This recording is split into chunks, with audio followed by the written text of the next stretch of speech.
आत्मा की आवाज। किसी गांव में एक गरीब ब्राह्मण रहता था। ब्राह्मण गरीब होते हुए भी सच्चा और ईमानदार था। परमात्मा में आस्था रखने वाला था। वह रोज सवेरे उठकर गंगा में नहाने जाया करता था। नहा धोकर पूजा पाठ किया करता था। वह रोज की तरह वह एक दिन गंगा में नहाने गया। नहाकर जब वापस आ रहा था तो उसने देखा रास्ते में एक लिफाफा पड़ा है। उसने लिफाफा उठा लिया। लिफाफे को खोलकर देखा तो वह ब्राह्मण हक्का बक्का रह गया। लिफाफे में काफी सारे नोट थे। रास्ते में नोटों को गिनना ठीक न समझकर उसने लिफाफा बंद कर दिया और घर की तरफ चल दिया। घर जाकर उसने पूजा पाठ करके लिफाफे को खोला। नोट गिनने पर पता चला कि लिफाफे में पूरे 20,000 रुपये थे। पहले तो ब्राह्मण ने सोचा कि भगवान ने उसकी सुन ली है, उसे मालामाल कर दिया है। ब्राह्मण की खुशी ज्यादा देर तक रुक नहीं सकी। अगले ही पल उसके दिमाग में आया कि हो सकता है यह पैसे मेरे जैसे किसी गरीब के गिरे हों। शायद किसी ने अपनी बेटी की शादी के लिए जोड़ कर रखे हों। उसकी आत्मा ने आवाज दी कि वह इन पैसों को ग्राम प्रधान को दे आए।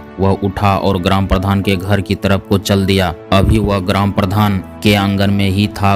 उसे लगा कोई गरीब आदमी पहले से ही ग्राम प्रधान के घर आया हुआ है। वह भी उनके पास पहुंच गया। गरीब आदमी रो रो कर प्रधान को बता रहा था कि कैसे कैसे यत्नों से उससे पैसे जोड़े थे पर कहीं रास्ते में गिर गए थे। सारी कहानी सुनकर गरीब ब्राह्मण ने जेब से पैसे निकाले और उस गरीब आदमी को देते हुए कहा कि मुझे ये पैसे रास्ते में मिले हैं। आपको कहानी सुनने के बाद अब यकीन हो गया है कि यह पैसे आपके ही हैं। पैसे देखते ही गरीब के चेहरे पर रौनक आ गई।